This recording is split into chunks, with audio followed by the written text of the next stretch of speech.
Broke down into tears. I asked her, honey, what do you consider inappropriate? And she said, he touches me in my privates. Is it on the outside of your clothes or on the inside? And she said both. And I said, is he touching your sister too? And she said yes. The oldest girl told me that Shelly knew about the abuse, that they had told her, and she didn't do anything about it. I told them that we were going to have to call the authorities. The moment my sister found out that CPS was involved, she became very hateful towards me. I wanted to let you know, just stay out of my life entirely. And if you have anything to do with the kids, I will make sure you never see them again.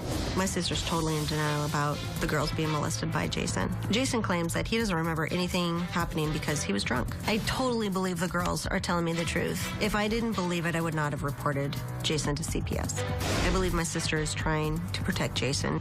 I believe she thinks he did it, or she knows he did it. I am fighting for these girls because my sister won't. Jason and Shelly say these allegations are just flat-out lies. I've been dating Shelly for 3 years. Our relationship has had its ups and downs, but I love her. I have emotionally cheated on her and not held a job, and I've drank too much. I've done some things that I'm not proud of, but what I am being accused of is not true. I am not a child molester. It makes me feel angry, brokenhearted, and frustrated to be accused of this. The first time was in October of 2014. My youngest daughter came into my room and asked me if Jason would go to jail if he had touched her. And immediately I said yes, and I did go into mother mode. My first thought was, I'm going to kill him, literally going to kill him. So immediately I contacted the police department. During the investigation, the social worker did believe that the girls were being told a lie and that they were being coached. The second time was a couple months later in December. I currently don't know what's going on with the investigation. I have never touched the girls. I'm not that person. I'm not that guy.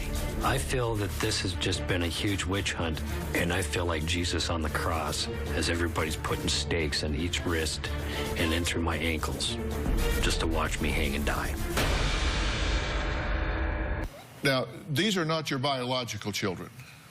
No, they're my biological grandchildren. Okay, but you adopted these children. I did. So they're your children. They're my babies, yeah. And they're your daughter Roxy's biological children. Yes. But she was unable to raise the children, so you adopted them.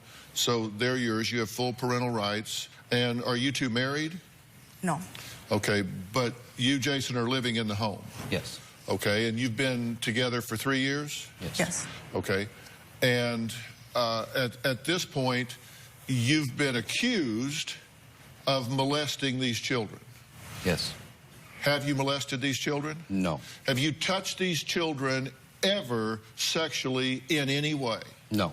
The truth is that children living in a home where there is a non-biological male living in that home are 31 times more likely to be molested than otherwise.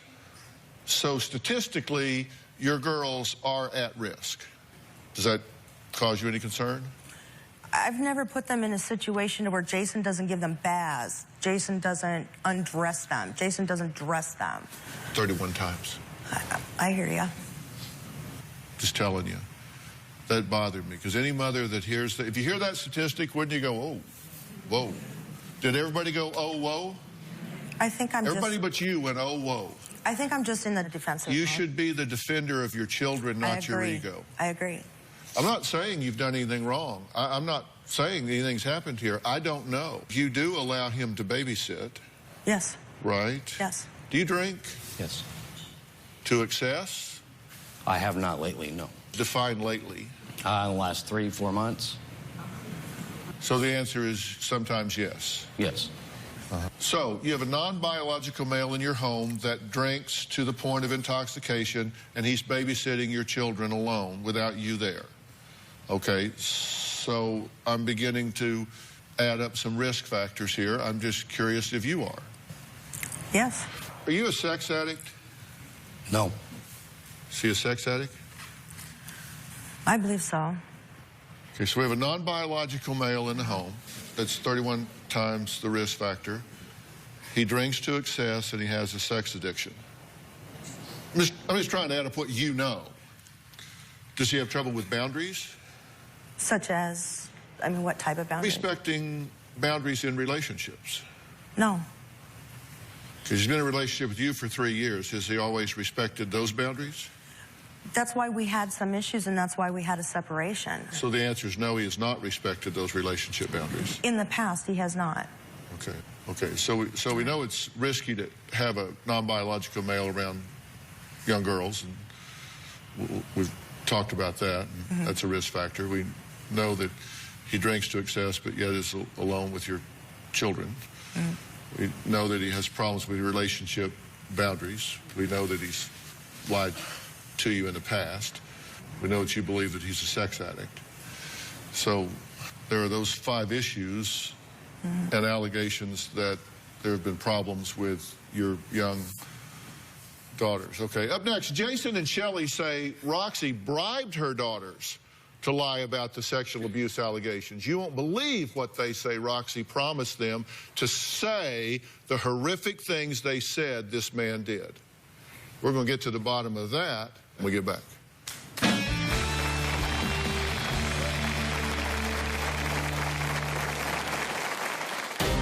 I blame Roxy for all of this. Roxy told the girls that if they would tell everyone that Jason touched them, then she would be able to give them a pony. My mom is telling everyone that I am telling the girls to say that Jason touched them because I promised them a pony in a house and everything. I never said that. Shelley and Jason, they have a very tumultuous relationship. When it's good, it's really good. And when it's bad, they call the police. Shelley tells us all of the terrible things that Jason does to her. Jason has been sleeping around on my sister. Jason is an alcoholic. There was even a time when he took my sister's 16-year-old son out drinking. The girls told me that Jason verbally abuses them. The youngest girl has said Jason has slapped her and bit her. What adult bites a child? Now, Tracy says Shelley's boyfriend, Jason, is a deadbeat dad who she believes has sexually abused Shelley's daughters. Now, Shelley's daughters are actually her biological granddaughters that she has adopted since her daughter, Roxy, was unable to properly care for her own children. Now, Jason says he absolutely did not abuse Shelley's daughters and says Roxy is lying. So let's be very clear. I've talked about risk factors here, but let's be very clear. Jason denies this, flat out, absolutely denies that it happened in any way, ever, period. Correct? Correct. Take a look. Roxy is crazy. I blame Roxy for all of this. These allegations came from her. One night, my son Chandler came to me and said that the girls really need to talk to you. Both of them were telling me the same exact story. Roxy told the girls that if they would tell everyone that Jason touched them, then she would be able to give them a pony and they could live with her. Roxy had asked them to write it down so they wouldn't forget. And immediately the oldest one ran into the bedroom and grabbed a couple journals. And there was one thing that said, "Live with Roxy, pony, Jason touched us." And it just fell into place. I instantly knew exactly what was going on at that point in time. I just knew it. Roxy did this to get me out of Shelley's life for good and to possibly get Shelley to lose her parental rights on the girls so she could get them back. I am just so disgusted with her. I'm ashamed of her. I'm embarrassed to even call her my daughter. Well, Roxy says she believes her girls were abused by Jason and that they have absolutely no reason to lie. Jason has raped and molested my girls. He can rot in hell, and I hate him. The oldest one said that Jason would hold her down, put his hand on her mouth while the other girl watched. Jason has tied my girls' hands up behind their backs. That's been going on since they were 5 and 7. My girls are already having periods. I want Jason to go to prison, and I want my mom to get some help. If she does not willing to get some help after all this, she needs to sit in prison for a while, too, because she knew this was going on. And my mom is telling everyone that I am telling the girls to say that Jason touched them because I promised them a pony in a house and everything. I never said that.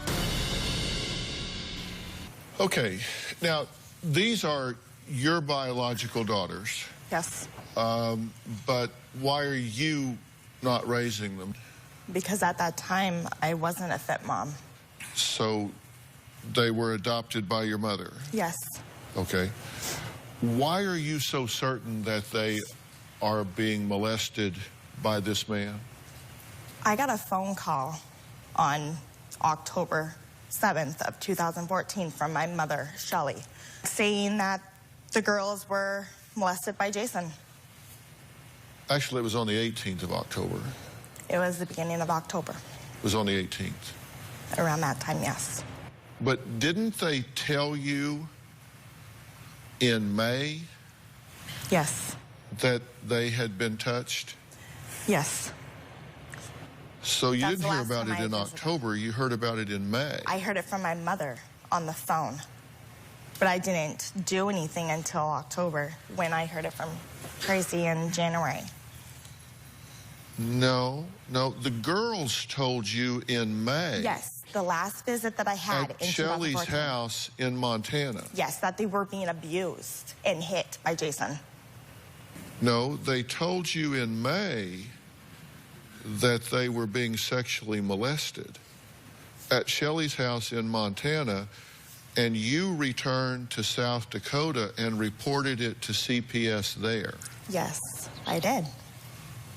And that's Because he different than what touched you're me. saying now. He touched me. He tried after my shower when I was there. You said the girls told you themselves. That was stated on October. No, you told us, and you told CPS in South Dakota that happened in May. I did call CPS in May, yes. And that's what you told them in May. Maybe, yeah. No, maybe. That's what you told them. Yes. And you're telling me a different story now. You're all over the chart. The reason I'm asking you this is because I've been doing this for over 35 years, and I've talked to a lot of mothers of abused children, and it is seared in their brains. And I'm curious why you're fuzzy about this. I'm not fuzzy. I'm worried about the girls. On October 18th, you called her and told her that the girls had said Jason had touched them. And you reported it to the police? Yes, I took him right to the police department. And so you reported it to the Montana CPS. They initiated an investigation, and on November 25th, they came back and issued a letter. It said a recent report regarding your family was received by the Child and Family Services Division, and a thorough assessment was conducted. This report is being closed as unsubstantiated. So investigation was done, was found to be unsubstantiated, and it was dismissed at the time.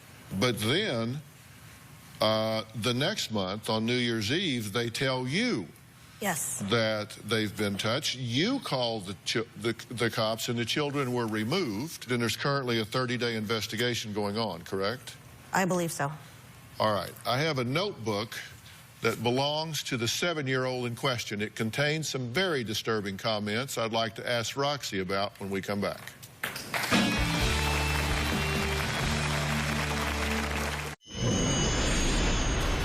I believe Jason has molested my girls. Jason did this, that's it, because he did it to me. 7 months ago, I was with my mom visiting with my fiance and my son, and he tried touching me after my shower. He's put his hand on my privates.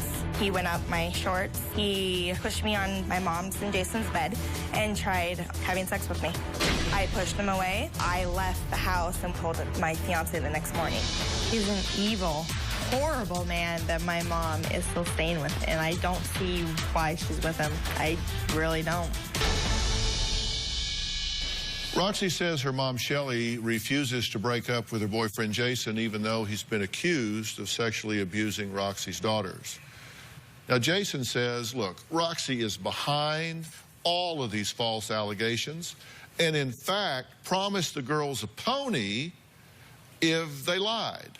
Did you coach these girls? I haven't talked to them since May of 2014. She won't let me talk to them. Well, that's when they reported it. So the coaching would have happened before then. I didn't, though. Mom's always around when I talk to them. And why would that be? I haven't done anything. Has she my had boyfriend. the opportunity to coach them?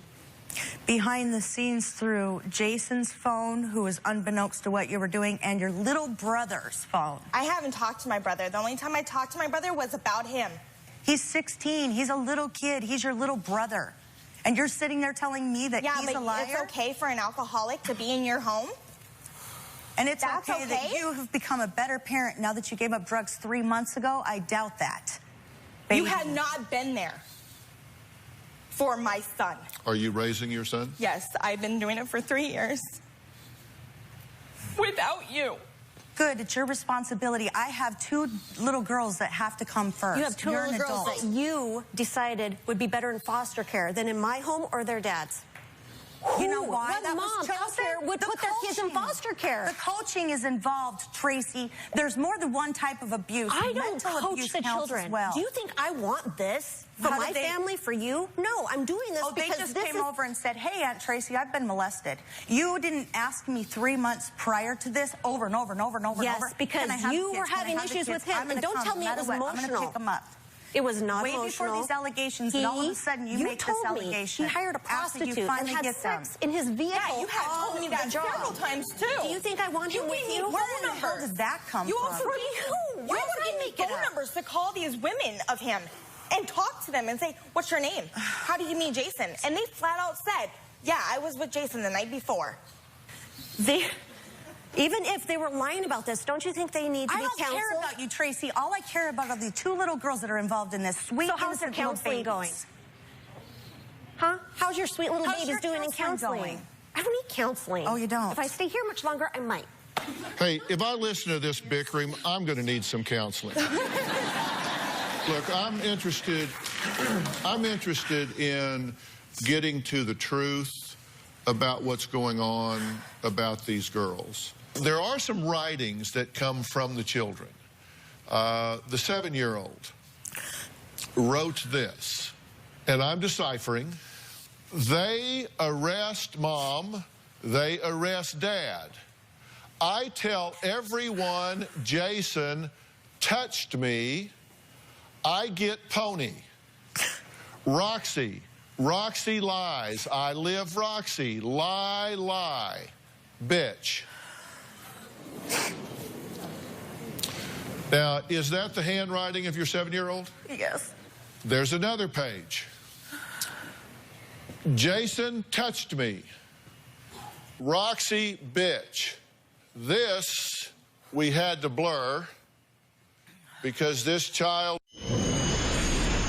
I love the girls very much, and the girls love me. I consider myself their dad. I'm there every day. I get them up for school. I help them with their homework, make sure they get to the bus, cook them dinner, fix their broken toys. I feel like they're my girls. If Shelly and I were to get married, I would like to put my name on their birth certificates and be their legal dad. Allegations of lies, sexual abuse, and bribery are breaking a family in half. On one side is Roxy and her Aunt Tracy, who believe Roxy's mom, Shelly, is dating a deadbeat criminal who sexually abused Roxy's daughters. On the other side is Shelly and her boyfriend, Jason. They claim Jason never touched the girls, and Roxy is lying and bribing her girls with a pony and saying they can come live with her. There has been an independent evaluation by Department of Public Health and Human Services, which found no substantiation for any reason to believe these girls had been touched or molested. You asked me, should you have reported this? Yes, of course you should. And I get backlash from my sister. I'm not out to hurt her at all. Yeah. I would want her to do the same thing if my kids came to her. Yeah, of course. No, if you're upset with her for reporting this, I question I question her motivations in getting the girls there. Why did they just come to you? Where's your husband? You to take them. Wait a minute. Hold it. What difference does it make if this information is coming to her? Absolutely. Would you not want her to intervene on behalf of your girls? Yes. You ought to be hugging her around the neck and saying, thank you for stepping up on behalf of my girls. Let me tell you, man, that's causing me to really question your judgment. You should be thanking her for this, and this should be on your center screen radar, because let me tell you, once somebody touches one of your children, that's a hard bell to unring. Now, here's what Shelley's 16-year-old son, Chandler, had to say about the allegations. Listen very carefully to what Chandler has to say. Hey, Dr. Phil, my name is Chandler, and I am the older brother. Jason is our stepfather, and he has always treated the girls and I just like he would his own kids. There was an investigation done just a few months ago, which was spurred by my little sister saying that he had done some inappropriate things. However, the investigation was ended because the girls came to me and had told me that my older sister, Roxy, was in contact with them, and that my older sister had told the girls that if they made up inappropriate things about Jason, that they would not only get a pony, but they would also be moved in with her. I know that Jason didn't do it. I know there's no way he could have. I know there's no way he did. He wouldn't. And I hope that the girls can be moved into our household as soon as possible, because this has been extremely difficult on the entire family. He says the girls came to him and told him, you coached them, and you told them they would get a pony and come live with you if they would just lie about what that man did. How am I supposed to coach them when I haven't talked to them really that much? And every time I talk to them, it's on speakerphone. Probably you're coaching them to tell them things. Because you don't like me. So your theory is that she's coaching them. Yes. To say that you're coaching them. Yes. To say that he's touching them. Yes, to make me look bad. And gain what? To take my son away. She has said it several times that she does not think I'm a fit mom still, so she can have all my children. You do have a history of abusing your girls. 10 years ago. Right? Yes, 10 years ago.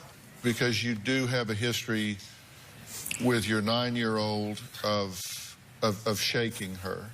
Yeah, at the age of 16, I didn't know any better. I had no help with her. And how old was she at the time that... 2 months. You shook her violently 3 times in one incident? And I reported myself in. The question is whether or not these girls have been subjected to what they are reporting and then recanting. I totally believed them. It wasn't like, it was, she curled up in my arms, the big 9-year-old curled up in my arms, and we rocked and she cried. And I'm thinking, holy cow, what am I going to do? And then we talked with the younger one, and she said similar things. And they also said, don't tell my mom. And so then a little warning goes off in my head. I'm like, okay, I won't tell her, but we're going to call the authorities and get it straightened out. And if they're lying about it, let's figure out why. If it's this, let's fix it. Okay, up next, so who is telling the truth here? Who should have custody of the girls? I'm going to tell you what I think when we come back.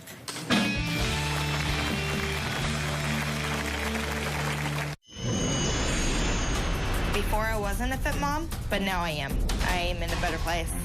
For them to pop up and say, for the sake of the children, that they want to be here for the children is just ludicrous. To even doubt who is supposed to have custody of the girls is crazy. Shelly can be a great mother. She is such a great nurturer and a loving soul. But right now, she is not capable of watching those girls or protecting them. My mom is saying that I'm not fit, but she's okaying that my girls are in her home being molested. My mom should never get the girls back ever. She's horrible. Let me talk to you for a minute. First off, we're talking about her getting custody back and all that. There is no custody here. These are your children. The fact that she is their biological mother is no longer a factor. You've adopted these children. They're yours. Yes. That means they're your responsibility. Right. And that means that it's your job to protect these children and put their interest fully and completely above your own. Right. And I went through a whole litany of risk factors with you in the beginning. And you seem a bit oblivious to those. I heard what you said. I just have a lot of emotions going on right now. I haven't seen the girls in over 2 weeks.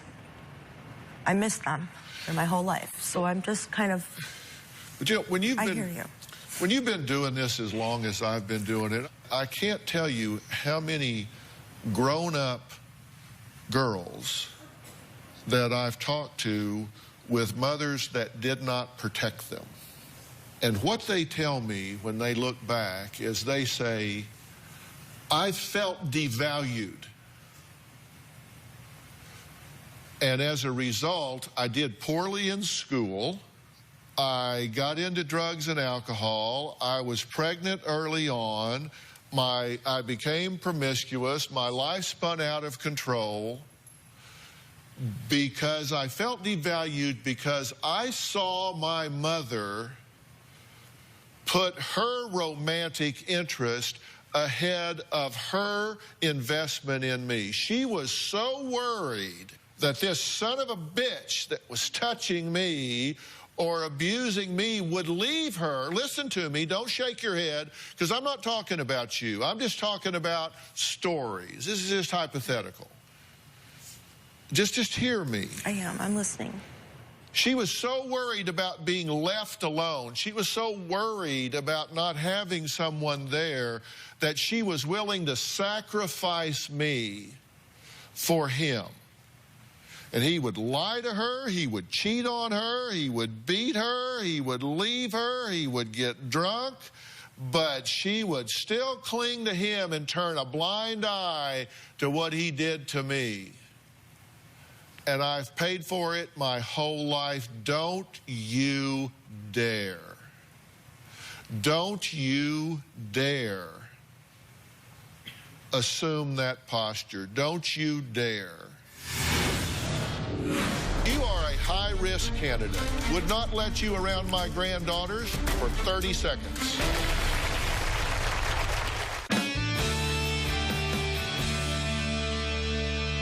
You, sorry, I'm not saying you've done anything or you haven't, but you are a high-risk candidate. Just statistically. I don't know you. Don't know you.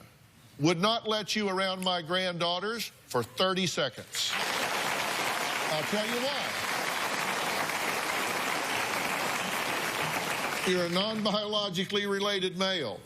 Having been trained as a clinical psychologist and in behavioral medicine and practiced across 5 decades, not a chance in hell I would hire you as a babysitter. I just wouldn't. And if there's another non-biological male out, it wouldn't hire them either. Statistically, you're just a high-risk candidate.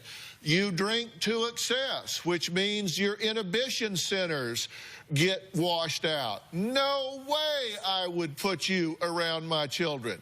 You lie. You have lied to her. so I know you are a drinker, a liar, a non-biological male. She says you are a sex addict. Ding, ding, ding, ding, ding. What the hell? Now I don't even want you on the block with my grandchildren. I mean, you see what I'm saying? Would you not say the same thing? Yes, I would. And then, bang, infidelity, which means no boundaries. No boundaries. You have now gone from being a good candidate to being a suspect. So at this point, if you don't recognize and acknowledge that, a first-week CPS investigator is going to be looking at you and saying, woman, did somebody drop something on your head? Do you expect us in Child Protective Services to say, sure, we'll bring these two girls back into a home with a non-biological alcoholic male sex addict in the home? Sure, we'll drop them back off. And I'm not saying he's an alcoholic, but I'm telling you, this is what's going to click off in their heads. This is a high-risk scenario. Whether is she a credible witness here? Absolutely, unequivocally not. She's not a credible witness here. She can't even keep her facts straight with me. She has not been successful as a mother. In the past, she's sacrificed these two girls and given them over to you. Could she have competing agendas? Of course she could. She may now be extremely jealous of you and having her girls and want the girls back, and she's 90 days sober and thinking, oh, I want my life back. Well, maybe she's sober, maybe she's not. I don't know. But I can tell you this is a high-risk scenario. And if you don't do something in this situation to change it, the chance of those girls coming back to you is very low. Well, I will then. So what do you do about what's the plan? What should happen? I'm going to tell you right when we come back.